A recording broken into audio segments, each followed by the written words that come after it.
Chris, welcome to Permastoked, man. How's it going? Pretty good, Derek. I'm doing great. How are you doing? Yeah, I'm doing well, man. Uh, Nice. what is it? Some kind of holiday today? Victoria Day? Yeah, Really? yeah, I up here don't in know. Canada. Yeah. Cool. So how are things down in Peru, man? I understand you are in complete lockdown, martial law. Yeah. Well, I'm in like a little town south of Lima, so it's just kind of like rural dirt road with donkey carts passing through.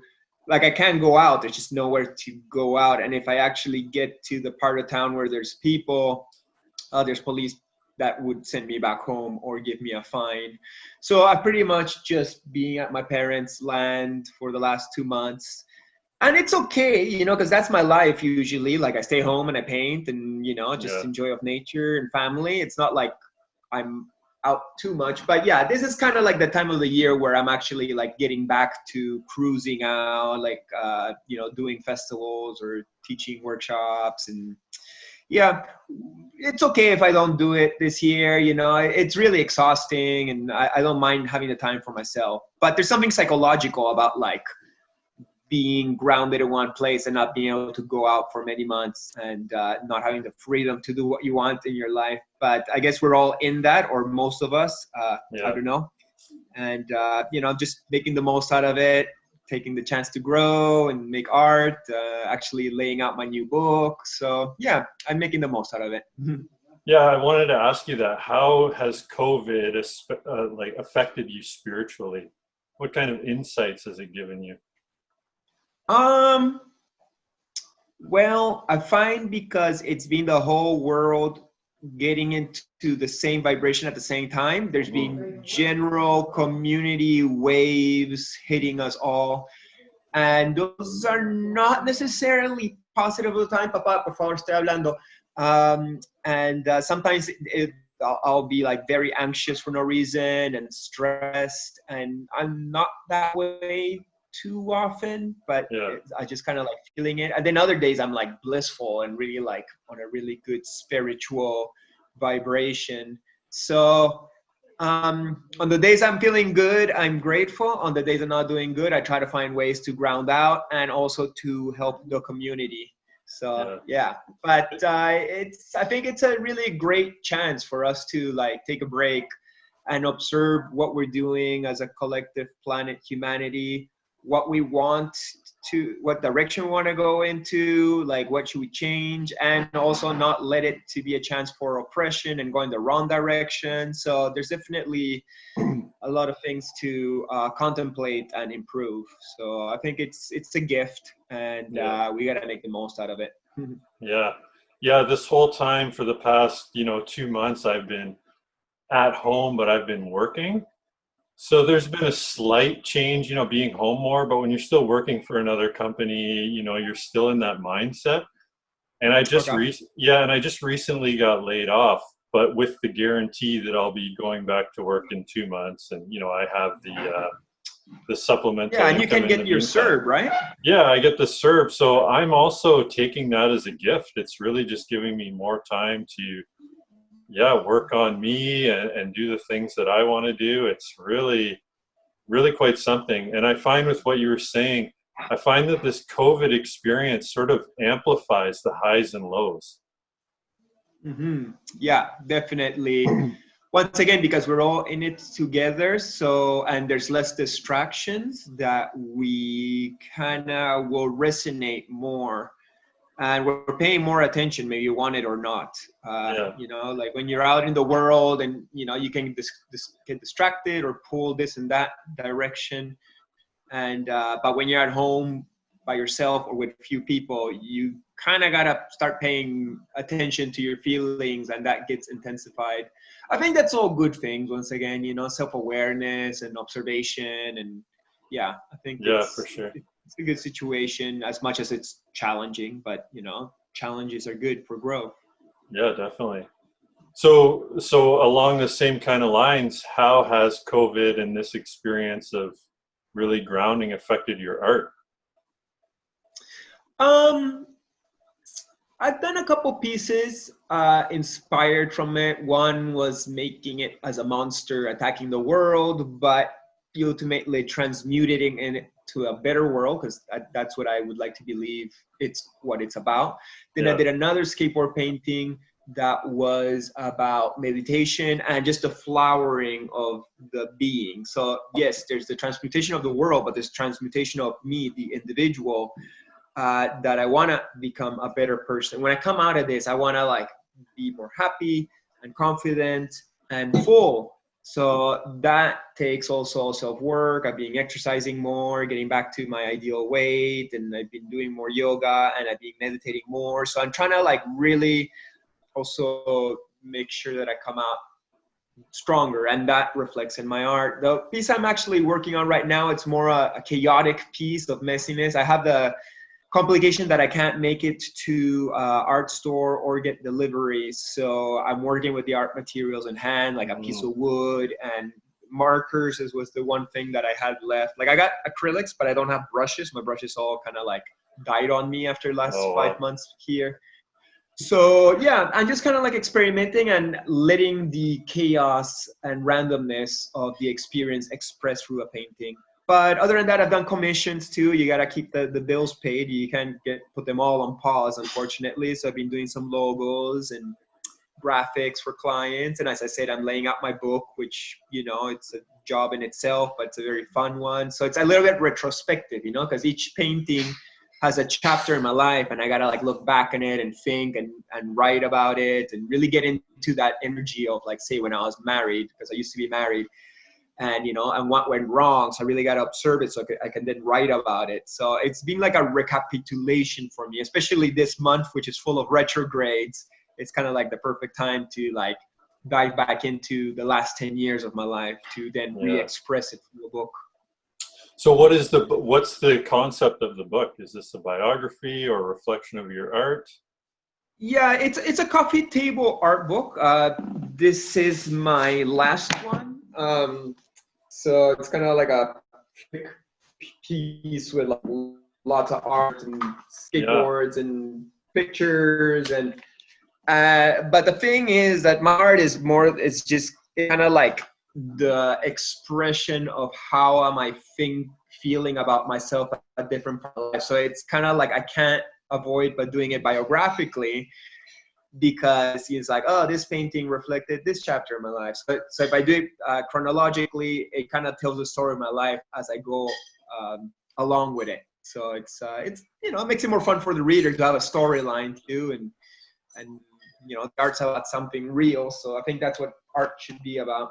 So yeah, it's a coffee table art book, but with lots of story to it. So kind of like the last 10 years of my life, because the first book was my first 30 years, and now I'm just gonna put like my 30s.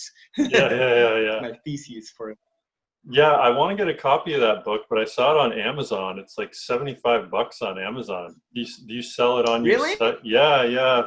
Probably because they don't have many copies or something. Yeah. Do you sell it on Positive Creations or?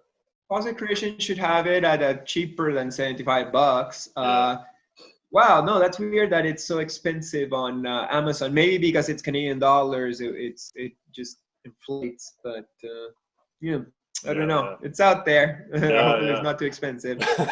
So speaking of the last 10 years, you know, I've been following you. You know, I've been watching your videos for a while and things like that. But in preparation for today, I watched your documentary last night, 1.5-hour documentary on YouTube. And I gotta say, man, cool. Thank you. Yeah, it was wicked, but unexpectedly for me, it really brought up a lot because, you know, I could relate to a lot of what you were saying, especially being a frustrated young man and everything that goes along with that. And, you know, seeing you know, the things that happened in Peru and the soccer games and whatnot. And then all the stuff about the alcohol, because I'm going on 9 years sober this July. And during COVID, thanks, man. And during COVID, I actually lost my stepdad a couple weeks ago from alcohol abuse. Oh, sorry. Yeah, he just yeah, I got wasted one night and didn't wake up the next day. He'd been suffering a while, but so watching your video, I was like, wow, it took me through a freaking journey, man. Like, going through all that and then seeing your growth and coming out the other side. But at the end of it, it had me thinking. I looked at the publishing date. It looked like it was 2008. I filmed it 2008, and it kind of took like 2 years to edit because it was like kind of like ghetto styles, and it got released around 2011. Okay, so yeah, it's a little bit old, but happy that you could relate and that it actually touched you. And yeah, I feel that truly to become a positive person, you kind of got to go to the dark side too and experience that and get burnt by life. So then you learn that that's not really the path you want to follow, and you can be more real about your positive paths that you choose for yourself. So we're humans, we make mistakes for sure, and man. But it's all learning and growing, so it's also a blessing, and grateful for it. Yeah, because my alter ego, I guess you could call it, was basically from high school and into the 20s. It was hardcore. That was my name, right? These days I'm feeling a lot more softcore, and I'm totally cool with that. Yeah, that wild man character, Spicoli, or the classic stoner drunk of the gang. It's funny, but you can't live that way the rest of your life. No. It's a load of joke, and it's really just a mask to hide the insecurities you have inside. We're all just looking for love or popularity or approval. So we phase and we try different things, and people like that character of the stoner, but you just can't be that forever. Like we're more than that, and we need to grow and become empowered in our true selves, not in the characters we assign to ourselves sometimes. Yeah, and you really see that in your movie. And wow, man, the scene where you talk about you actually saw someone got beat to death at a soccer game. No, the soccer street gang scene of the 90s in Peru was pretty gnarly.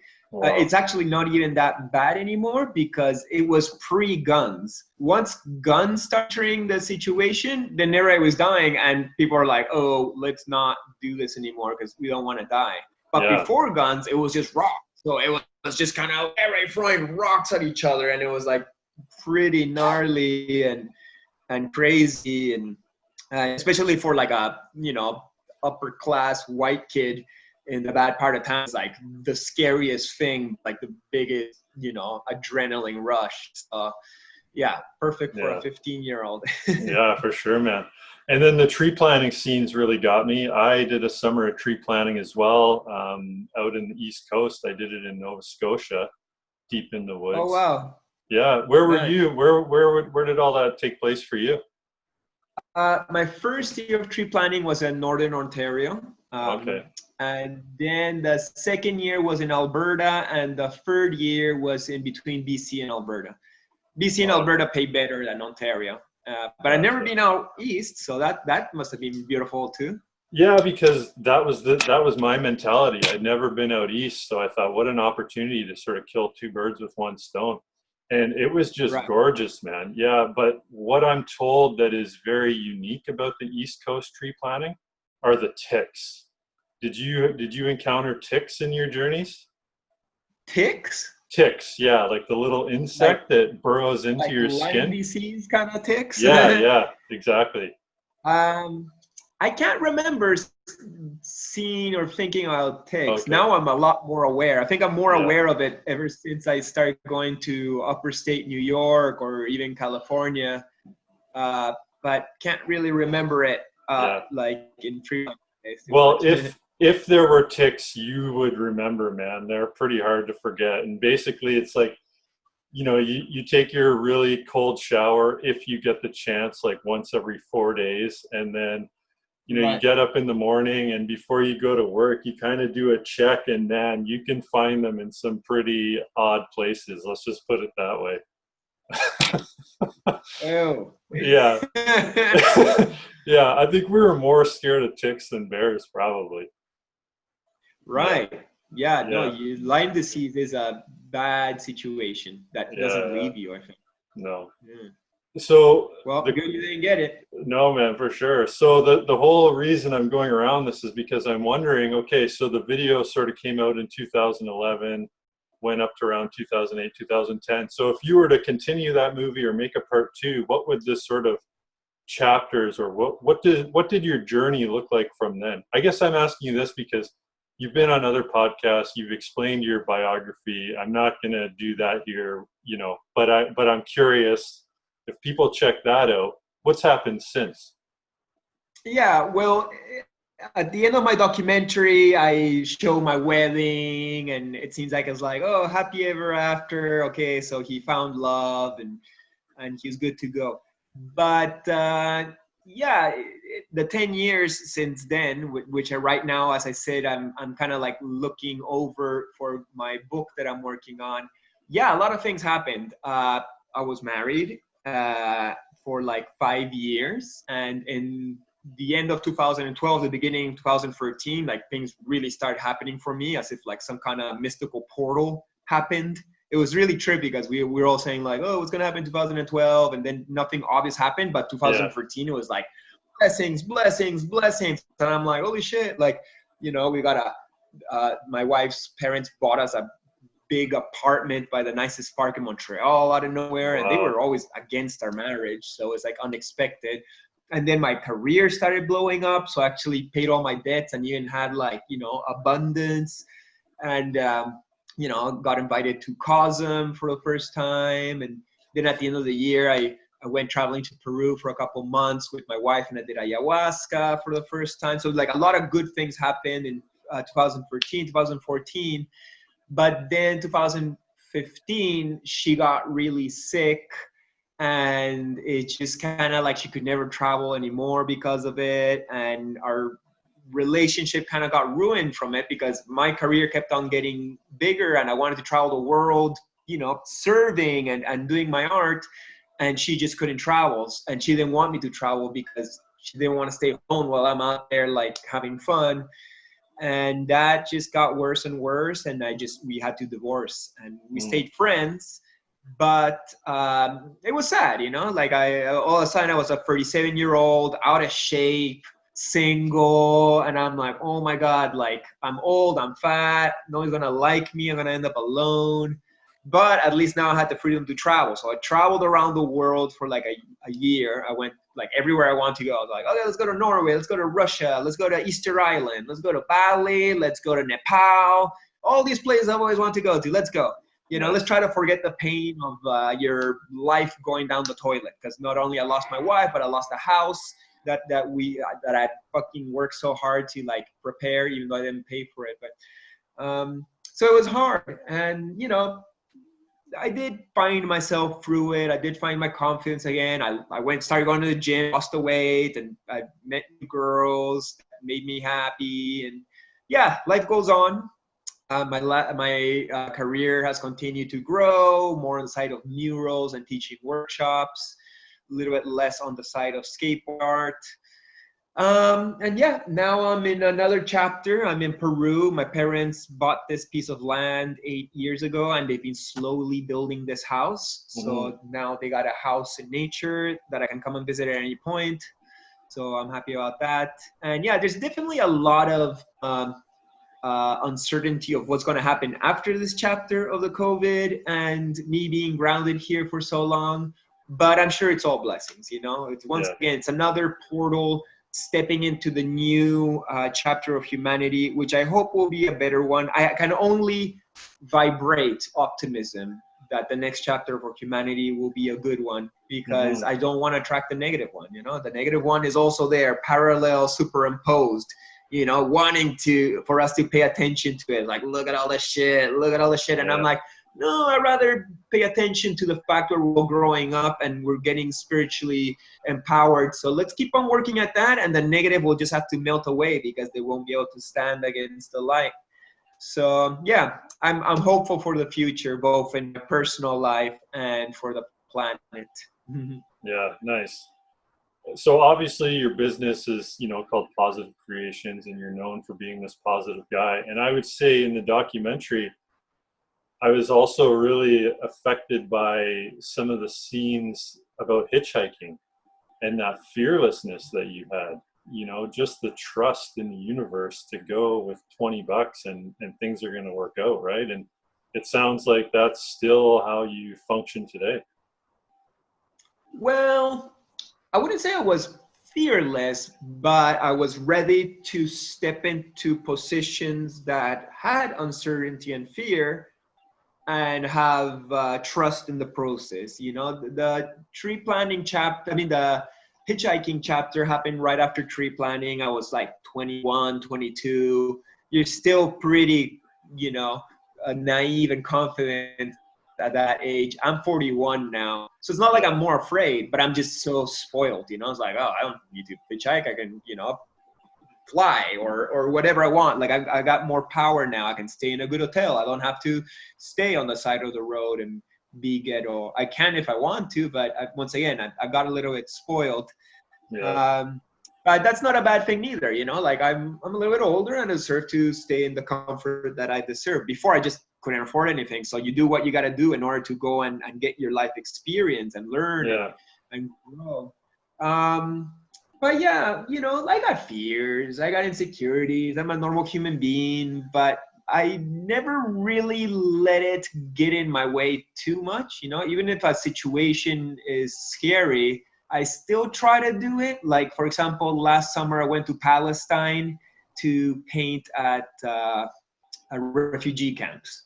And I actually didn't even know what I was getting myself into till I got there. And once I was there, I was like, oh, damn, this is kind of like a violent environment. There's gunshots happening all the time. There's a war happening and I'm in the middle of it. And they don't know who I am. We can't speak the same language. I'm painting murals in their town and they're not really understanding why I'm doing that, even though I'm doing it with good intentions. They might be like, what the hell is that Israeli looking guy painting on our walls? Yeah. And no way for me to say no, I'm not against anybody. I'm pro everybody. But anyway, so there was stress and anxiety doing that job, for example, but I was never going to be like, okay, I can't go back tomorrow. I'm too afraid. You just bite the bullet and you go and you paint and you get out and you'll be protected. And you're doing your service. So whatever we call God, hopefully will protect me. And if he doesn't, and if I do actually get harmed or die, I would hope there would be a purpose to it or a lesson, so that everything's meant for a reason. If I live my life that way, I can at least be okay with whatever happening. Of course, we always want the good things happening. But yeah, I try not to let. It's not that I don't have fear. I just try to not let fear interfere with the services that I feel called to do.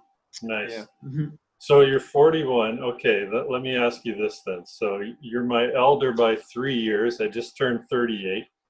And when my wife and I moved here to Vancouver, it was about 12 years ago. I was 26, and it was a similar kind of thing. Like, just didn't worry too much. We didn't have much money. We had been living in Toronto. We were just drained from that city life. And so coming out here with no money, and it didn't seem risky. It seemed like a no-brainer. It just made sense, right? And we've been blessed ever since. It's been a great time out here, but now we're starting to feel the call to go back to Ontario, to be closer to family, to start our own family. I'm trying to start this brand and business, teaching stand-up paddleboarding and yoga and doing more surfing back on the Great Lakes. But I have to admit, I feel more afraid to take that risk to even go back home than I did coming out here, And we have more money in the account now, and all those kind of things. And I'm just trying to wrap my head around that. Like, where is this resistance coming from? Can you speak to that at all? Like getting a bit older and how that approach might change? Playing it safe a little bit. Yeah, well, the thing is, when you're younger, you just want to break everything, like you just kind of like, okay, the adults put me in this box. I need to escape. I need to find my own way, my own path. Then we live our 20s, our 30s, and we find our boxes to sit in comfortably and like, oh, I like this life. And then sometimes we feel that if we break out of that box, the next box might not be so good, which there's always that chance. Yeah. But you can't live your life that way. Like you would hate your life if you stayed in the same comfy box forever. There's an excitement about breaking out of that box and be like, you know what? I deserve an even nicer box. Let's go out there and find like a house by a lake. I can attract abundance. What's my perfect reality for the future? Let's go out and get that. Like I'm happy with this chapter. This apartment was beautiful, all blessings and gratefulness, but it was just a chapter, and my life has many more chapters to come. And I'm okay with throwing myself into the dark because I know I'll always be, sustained for. So yeah, just have fun with it. And once again, accept the fear of it. There's an excitement and the uncertainty. If you already knew the future, that you would be all right, you'd be like, okay, let's go. Everything's safe. And, there's nothing to be nervous around. Like, no, be nervous. Enjoy the nervousness, and be stoked once you accomplish your goals, because you will if you want to. Yeah, that's good advice. Thanks, man. I guess also being in this COVID situation, that really reinforces what you're talking about. It's sort of the push I feel like I need right now, because I was getting a little too, oh, this is comfortable, even though, like my job and stuff, it's okay, but I know it's not what I want to be doing forever and whatnot. It's just sort of a placeholder, right?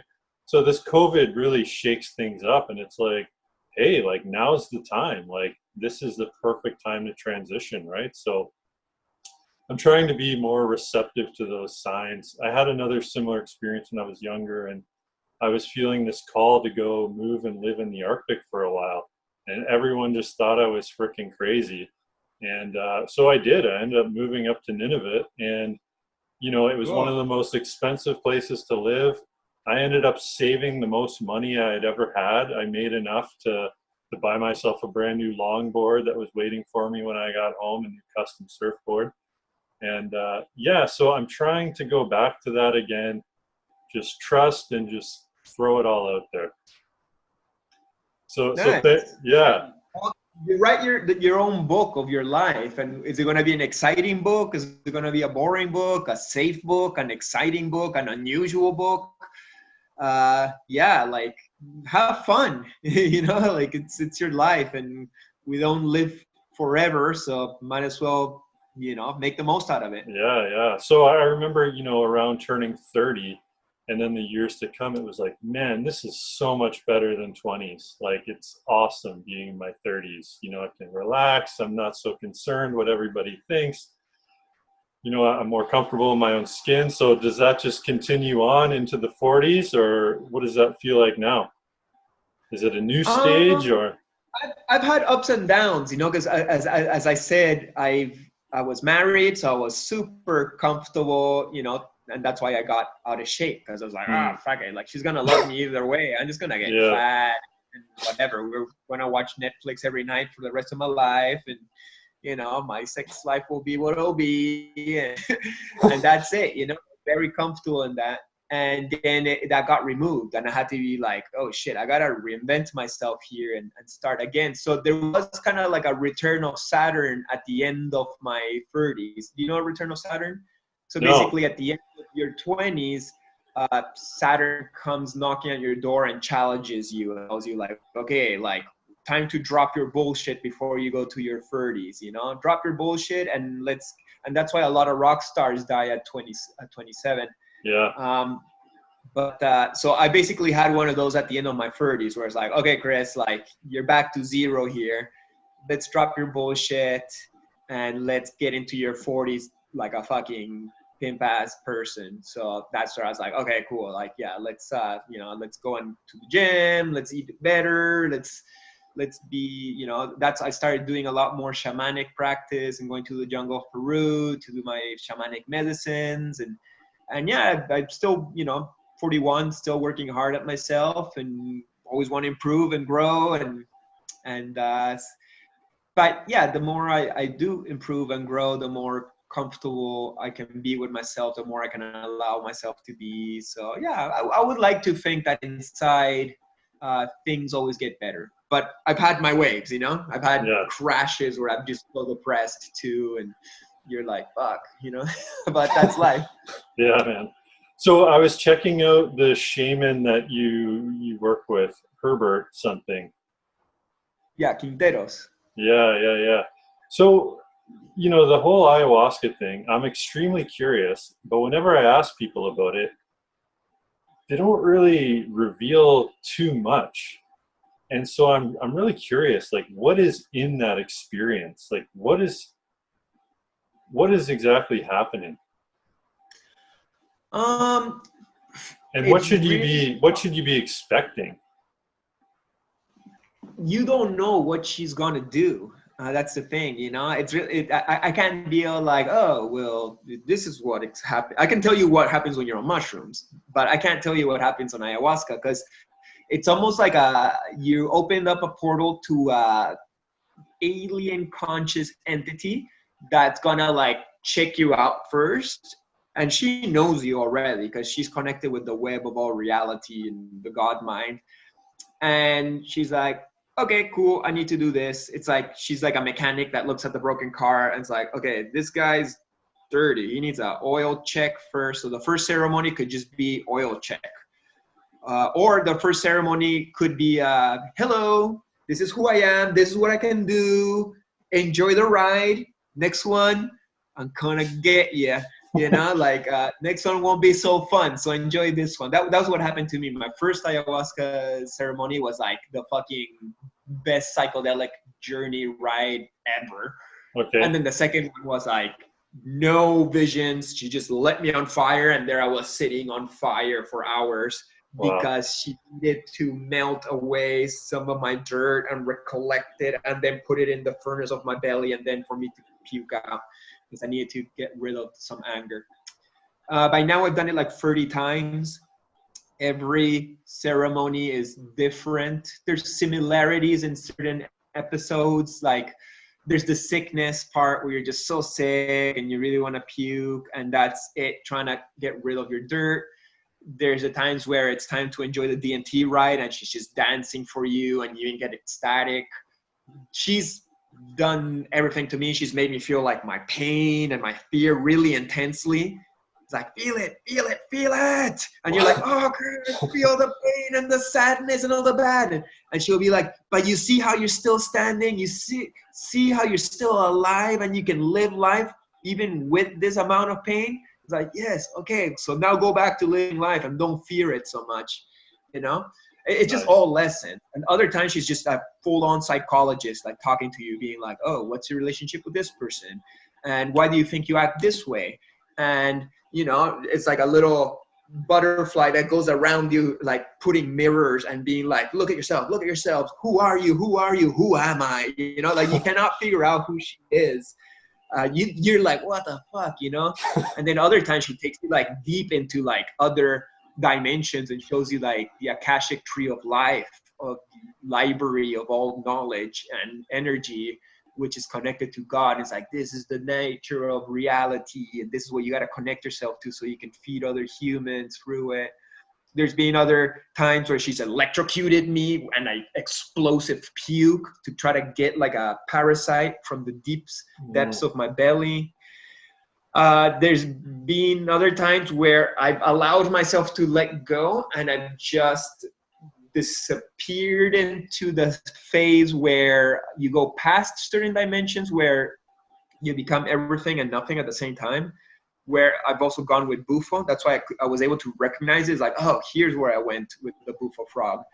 Ayahuasca can take you there too, but she's a little bit gentler, you know? It might take you 30 ceremonies to allow yourself to surrender enough to go that high, if high is what it does. Yeah. I don't know. There's just so much, you know? There's a lot of things she can do. She can show me the energy of people who've left my life, and I can understand how they're feeling, and then I understand them better. It just goes on. And so yeah, she cleans you, she teaches you about yourself and about the nature of reality, and she activates you, she expands your physical body. It's like a really good, potent medicine that I think if every human would be working with it, we would all be a little bit less crazy. Yeah, a lot of possibility. Wow. Okay, you've definitely told me more than I've heard before. Yeah, but it changes, you know, it could be totally different for you. And that's not for me to know what you need or what she needs to do with you. And it's definitely not a medicine that's for everybody. Like for some people, it might be too intense. I took my parents to my last retreat. I offer a retreat in Peru at the end of the year, and it was my fourth one. I was telling my parents, like, come with me this time. You don't have to pay for anything. And they're like, okay, let's go to the jungle. And then they did 3 ceremonies with me, and my shaman went gentle on them, but they still got visions and some lessons, and they appreciated it as much as it was also very weird for them. Yeah. Now you mentioned like 30 sessions, dude. So do you go to it with the intent that, okay, I'm doing this one now, I need to come back in 2 weeks as a follow-up? Like, is there a prescription, or is it just, are you just going when you want to, type of a thing? Usually one ceremony is not enough. Like, it's almost, once again, it's like going to the mechanic and you take your car, and on day 1, he might just be like cleaning up the car to be able to access it properly, you know? And then day 2 gets deeper into the motor and starts finding some things, and then the third time they might be like doing something different. So usually I do it in batches of 3, where it's like one day yes, one day no, one day yes, one day no, one day yes. In my retreats, it's that way. So I usually do it 3 times a year at the end of the year at my retreats that I offer. But then sometimes it happens that I'm just traveling the world, and I'll meet up with my shaman by random coincidence. Like I met him like randomly in Russia, and then I met him randomly in Brazil, and then I've also done sessions with him in Florida and Thailand. So it just happens that I get 3 to 6 ceremonies a year. Like, you know, when you're doing them, there's moments that are fun, but there's a lot of struggle too. So it's not like when I finish, it's like, I want more, like, give me more ayahuasca ceremonies. It's like kind of like heavy. It's like, whoa, dude. Whew. Yeah. Like sometimes you just go so far from your body and the physical plane that when you come back, you're like, oh my God, like, how can I go back there in 2 days? You know, like, so I tell my shaman, like, hey, like, go easy on me. Like, this is really stretching me. I don't want to break. So I try to go easy. It sounds like you might need some space in between to really reflect on this, right? You don't want to overdo it. Like, it's not like a week of just drinking every night. Like, this is something you want to absorb. Right. The integration process is as important as the ceremonies itself, because it's showing you things that are hard to even understand. And then you come back and you got to be like, okay, what was that about? What can I remember? And how can I become the things that she's teaching me that I should be? Because she can be all like, yo, Chris, like, how come you're over-identifying with your career or your name or your body? Like, that's not you. You know that. Feel yourself right now as a soul. And then you're like, oh yeah, I'm this soul. I'm this like eternal ball of light connected to everybody else. Like, why am I getting lost in like, Chris Dyer is this guy and he's a white dude and blah, blah, blah. That's just kind of like my, I don't know, avatar role in this life, but that's not what defines me. So she's always trying to be like, yo, dude, don't get lost in that story. So you really kind of gotta like remember that every day almost, and be like, oh yeah, like of course I'm Chris and I live this life and I paint and blah blah blah, but that's not the ultimate who I am. Like, so it's just always reminding you like over and over again the same things almost. It's like, oh yeah, you're here to serve. You're not here to serve your ego. You're here to serve others, because we're all just kind of like trying to go back home to the light, and that light is love. So in being in service, you're vibrating love towards others, and thus getting closer to your godly nature. So I'm just always just remembering that I'm not here to satisfy my ego and be the best artist in the world. I'm, prove to everybody that I'm worth their love and attention. Like, no, I'm trying to become the love and be the most humble servant of them. And, that's how I'll reach my highest potential. So it sounds like the goal of your art then in your mind is to elevate other people into their higher consciousness. Right. Well, my art has different roles, and one of them is to heal myself by expressing myself honestly. And because I'm expressing myself honestly, a lot of people will relate and feel like they're being understood, or maybe a clue on their own path. And in that way, it becomes medicine to them too. I like to say that my art is purely done for the benefit of others, but really truly done for the benefit of myself, because that's the only one I'm responsible for. As much as I'd like to help the whole world, at the end of the day, I can only really help myself. So if I'm helping myself and I am connected to everybody else, I am actually helping everybody else. And it's a blessing that people like the art and that they connect to it and that it helps them. And it's past the art too, it could just be me making a post saying how I'm feeling that day, maybe good or bad, and people are relating and feeling understood once again. Because sadly, not a lot of people in the media are being real. Everybody's just trying to flash how great they are in their positions and how beautiful. It's like everybody's just putting their master's masks, and few are just being like, yo, man, I'm a human being having a hard day, and that's okay. And I think people need a little bit more realness out there, so they can just feel comfortable with their own struggles, because we all struggle. And also, if I'm having a good day, they're not jealous about it. They'll be all like, oh, I'm happy Chris is back at being happy because I care about him, or whatever, So I don't know. I'm just trying to be a good person and hope that is a good role model for other people out there who also have that intention. Yeah, I can see that being a major attribute of yours. Like I said, that's one of the reasons I'm attracted to you, is because I could feel the similarities and some of those views and things. So I'm sure that you resonate with a lot of people. Yeah. And I love having role models too, and they're harder to find, but when I find like an artist that's like on point, or a musician or whatever, I'm like, okay, another good guy. Great. Let's connect and or let's keep them, let's follow them and see more of that, because I need more positive influences in my life to keep on being fed by that energy and not get sucked down the other way. Yeah. So speaking of keeping your ego in check then, what's that like now? Because you're, rubbing shoulders with Alex Gray and Drew Brophy and, Jimbo Phillips, and I heard you met Jim Phillips. Like, I mean, how does that feel? Like, it sounds like ever since 2013, things started exploding. It's like you're in this new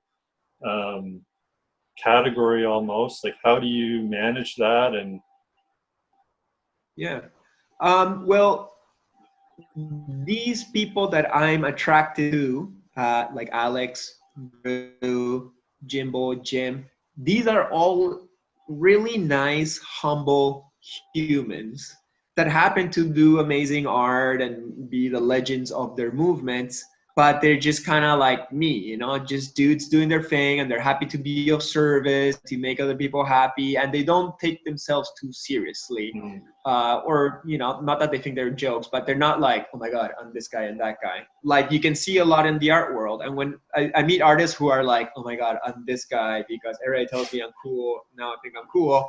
I so don't want to hang out with that person anymore. I'm like, okay, shit, like, no, that's not what I want to be influenced into, you know? Another reason why I stayed living in Montreal as opposed to moving to California, or, you know, Southern California at least. And then when it comes to like me becoming somewhat famous or popular, it doesn't really matter. Once again, that shouldn't be the reason why I love myself. I should love myself because I'm a good-hearted person that has good intentions, and, you know, not because I've gained some notoriety in the human world. Like, that's cool too, and I do have an ego, and I do want to succeed, and, you know, like, I'm stoked on myself and on my artistic accomplishments, and I want to share it with passion because that's what I was born to do.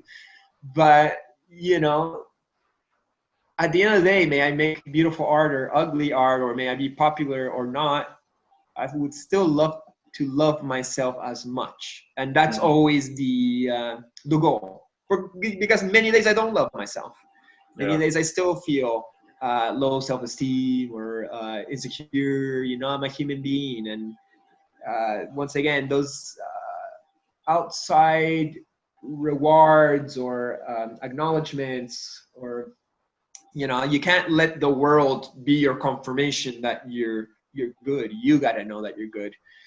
And once you know you're good, you don't have to go out there bragging and trying too hard to get those, you know, thumbs up from everybody. Like, okay, Chris, you're good. Now you can go on with your life. It's like, I don't know. So once again, that's the kind of things that ayahuasca has been reminding me. Like, dude, like, yeah, of course, do your career and rock it and shine as bright as you can, but don't get lost on that shit. That's the illusion of the little bubble of reality you live in. But in the end, you're beyond that. So sounds like a nice frequency to be in. I would sort of take it as a landmark or an affirmation, but yeah, try not to get your ego wrapped up in it. But it's sort of like, oh, okay, like in 5 years, I'd like to be, you know, doing art with these guys. It's a bit of a milestone or something as well, right? Well, for me, it's an honor, you know, like if there's any accomplishments I've made in my career, more than selling a painting or doing a big show, is that my elders and the artists that I respect have come to honor me at my show. Like, I had a big show in Miami, and both Alex Gray and Allison came, but then Ron English also came. And I was like, oh my God, these artists who, like, I respect so much, who are my role models, they made the effort to come and see my show.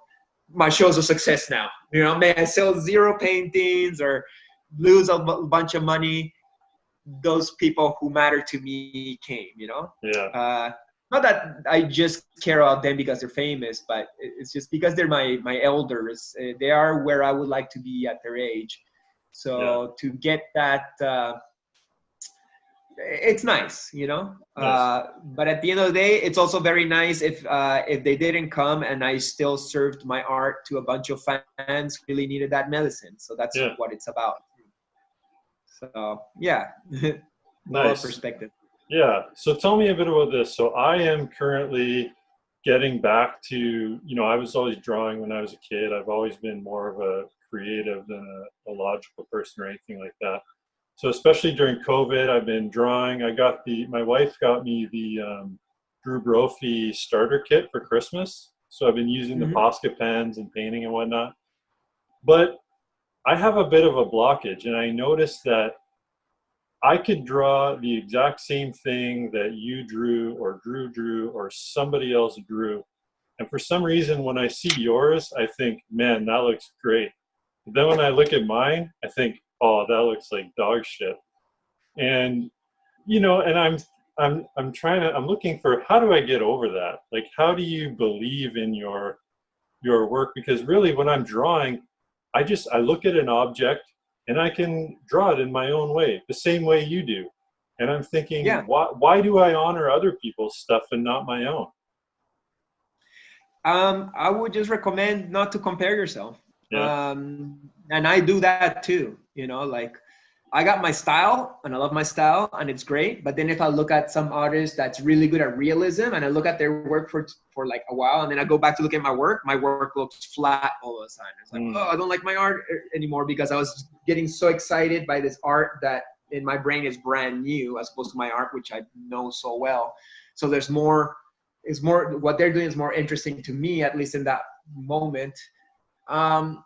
So yeah, it's a total human situation to look at what other people are doing and compare yourself, and many times feeling better or worse in that comparison. So I'd say like, just do art, have fun, and of course look at the art of others, but don't allow yourself to say that all of a sudden yours is not that good because he's better.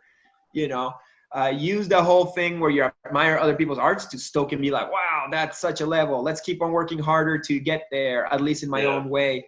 And just have fun. That's great. Have you been joining Drew Brophy's online Posca parties? I'm there usually every Friday. So I saw you. Yeah, so I saw you when you were a guest, and then I also saw you pop in during Jimbo Phillips a couple weeks ago. Yeah, nice. Yeah, super fun.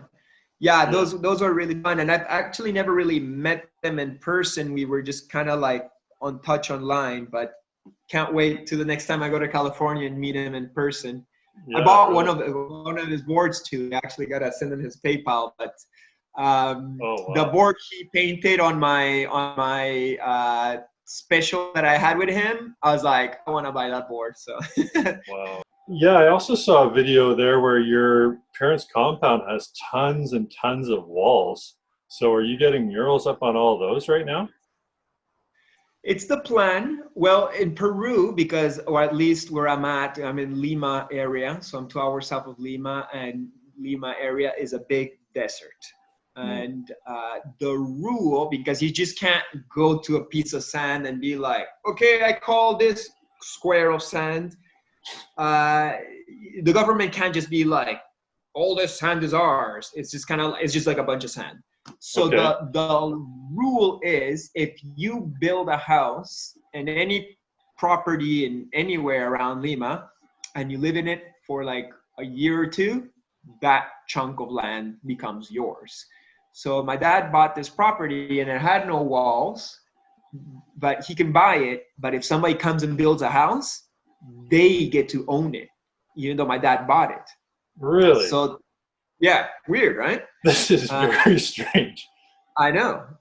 So everybody in Peru, if you want to make sure that your land becomes your land, you got to put walls around it so nobody comes in and builds a house before you. So that's the first thing my dad had to do. He had to build walls all around his little hectare. And and then he built this house that we're in right now. And so I got a lot of walls. And yes, my whole idea, well, I'm going to paint a lot, of course, but I want to invite many artist friends. I have a lot of street artists and just artist friends in general, and I want to invite them over for an art residency. They can stay a couple of weeks or a month, enjoy nature, escape from a winter, and paint me a mural for free as a thank you. Yeah. It's a multi-year project, and I hope I end up with like amazing murals by a shitload of amazing artists. For now, it's all dreams, so I'm just starting to paint my own murals. Nice. Once I get spray paint again, and it's gonna be a fun little community art place. For now, it's just family retirement home for my parents, but it's got potential. So you said your dad bought the property though, and some other guy can just come and build a house and own it. So I don't understand. Like, do you need to buy the property or? Well, because somebody was actually on this property before, so I guess they had a little hut or something to kind of be like, hey, this hut counts like a house. So he had to come here, and there's like actual papers that delineate his property, and the neighbor actually like ate a little bit of it by planting his garden a little bit into ours. So then we lost some property there because he kind of like ate into it, and then the wall had to kind of like go a little bit narrower at the end of, and you can, when you see it from Google Earth, you can see how he took this big triangle in the back. But you just, you know, you go to court and it's just like a big situation, and if you lose it, and you just lost it forever. So anyways, it's a complicated situation. Yeah, but yeah, sounds like some wild frontier stuff. Like you could have a war over your own house. Like oh yeah, there's situations. There's definitely bunch of bullshit and corruption, and yeah, there's horror stories of people losing their land because somebody they were renting to just stay there forever, and then they claimed it as their own. And yeah. So are you missing Montreal at all during this time? Yeah. Basically, I was about to leave to Montreal, and the border got closed, so I was kind of forced to stay here, which is fine. I like it here, but yeah, it's spring right now in Montreal. I love I bought an apartment last year, and I love it, and I love my neighborhood. I live right next to a big, nice park, and yeah, I miss my studio and my art materials and my toys. But you know, I'm just like, okay, Chris, what are you missing? Your stuff. And what is your stuff? You know, does that define you once again? Is that what makes you happy? Your stuff? You know, like, and I'm like, yeah, I guess I can live without my records, you know. Sure, I'll be happy when I play them once again, but you know, till then, I guess I got Spotify or whatever. But yeah, very nice to be in Montreal, but I'm sure I'll be back one day. Yeah. Do you have any skate opportunities where you are though? I got a skateboard, and there's a little bit of a sidewalk right here on my dad's land. I wish I had a mini ramp. If I had a mini ramp, I'd be skating every second day. Yeah, that'd be dope. I haven't been able to do that yet. That's like a $5,000 investment, so I'm waiting for the right time. But one day I'll have a mini ramp here for sure. Right on. Well, man, thank you so much, dude, for being a guest on Permastoked. Sorry, I'm forever grateful, man.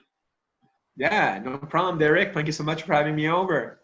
Yeah. All right, dude. Stay safe out there, and you know, defend your property. Will do. Oh no, it's just stuff. Fuck it. Forget about it. Yeah. All right, man. Good talking to you. Stay stoked. Thank you, man. See you later. Blessings.